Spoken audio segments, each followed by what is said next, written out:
YNG Sports and Hip Hop. We back with another movie review. Spider-Man Brand New Day. I was there day one, early, pronto. I actually went to an early screening of it, and I saw it the day beforehand, and I wanted to drop my reaction 2 days ago, but I was feeling a little under the weather, so you get it tonight, going into the next morning. But anyway, Spider-Man Brand New Day. This might be my favorite Spider-Man movie now. Nothing coming close to Spider-Man Into the Spider-Verse. But live action, man, you couldn't ask for more in a Spider-Man movie than what we just got right now in Spider-Man Brand New Day. You hear me? I could honestly say I don't think I have any complaints about this movie. Except for maybe one thing. Not even a complaint. Minor, I would have preferred had they did this versus that. But no complaints.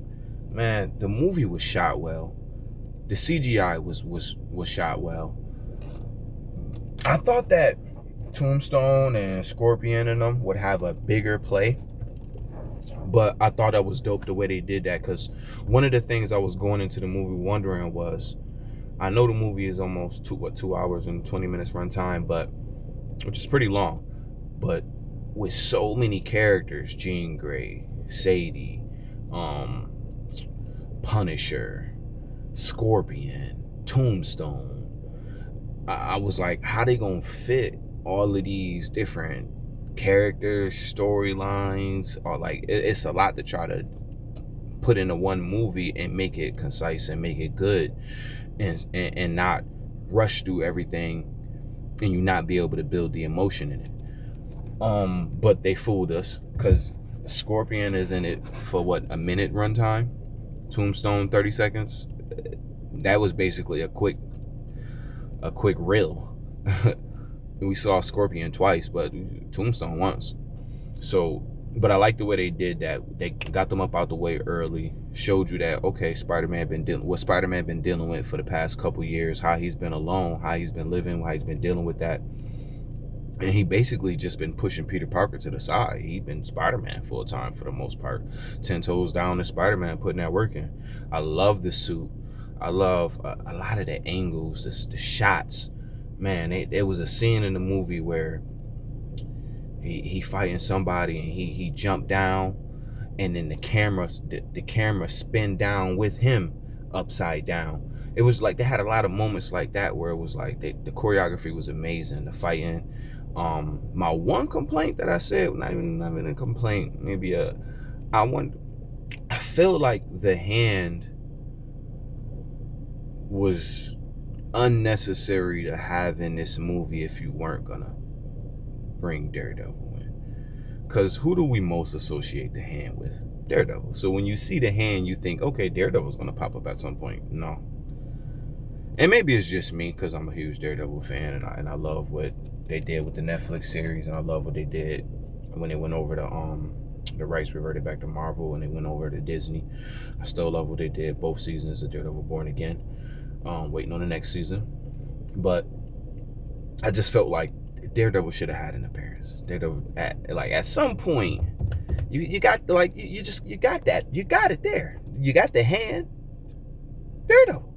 But anyway, as I proceed, man, the fight scenes between him and the hand, especially when they got them hands on the baton, like energy baton or electric batons, man. And then when you got to see Spider-Man full Hulk out with the mutation, and they didn't fully go spider monster like we saw in the animated series, but they got close to it. He freaked out, he mutated, he got stronger.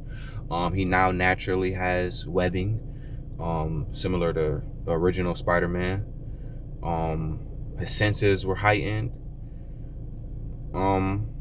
And then he learned that, hey, you got to take the good with the bad. I like that. I really liked the chemistry with him, Ned, Zendaya. Because that was another thing I was wondering, how much would they be in a movie when we know that he's basically made everybody forget. He's made the whole world forget everything. So how they played it was very clever. I like that. They played it real loose. They made you think, okay, is they gonna get back together? But then when she was like, yeah, I read your letter, but nah, I don't remember none of that. That wasn't me. Sorry. And I thought it was gonna go one way, but then it went another way, because then she invited him up, and then they got cool, and then he got to hang with Ned, and then he had to have that experience, which was dope, because it made him open up and realize, okay, I do need people. I do need to be around people. I miss having these type of engagements, this type of fun, a circle of friends, people you could lean on, and you need that in life. So him basically rediscovering that you need the duality. You need the Peter and you need Spider. You need both. Can't just be 10 toes down Spider-Man all day. You're gonna drain yourself. You're gonna go crazy. But Jean Grey in the movie and her with the sister, I thought that was a very different take than what we've gotten in all the other live actions. For us to get Jean Grey before we get the X-Men, I thought that was different. I thought it was dope. I thought it was a fresh take.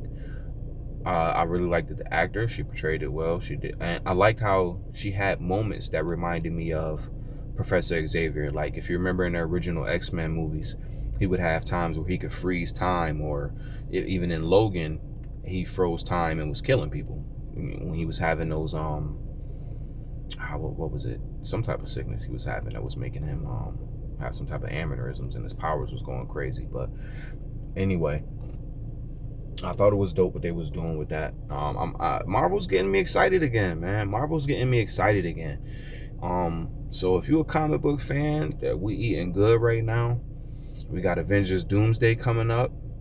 Tony back. Pardon me.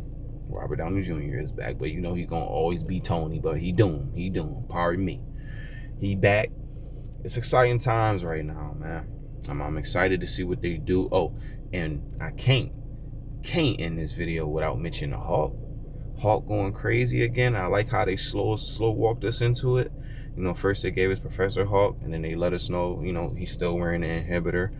But man, when we got to see Hulk go Hulk, whoo! He even was bigger than what he usually was, like massive. He looked like Hulk. Like, he gave you, like, when he was going crazy, he gave you that fear again, like how the Hulk's supposed to give you. And that's all we wanted as fans. Do Hulk justice, man. Do Hulk justice. Hulk is the strongest one. It's no reason Hulk's supposed to get boxed up, go hide for the next 2-3 movies and TV shows. We didn't like that, Mark. But you did right by him in Spider-Man. Because when he got his hands on Spider, you know Spider-Man is real slick, can move very quick, get out a lot of things, dodge really quick, super acrobatic, athletic, reflexes, out the UI. But if the Hulk get his hands on you, boy, you in trouble. And to say the least, Spider-Man was in trouble. So, man, I'm gonna close this out with I love the movie. I thought it was great. I would give it a 9.5 out of 10. Way more than solid. Above average. Great movie. Phenomenal. YNG Sports and Hip Hop. Like, subscribe, and comment.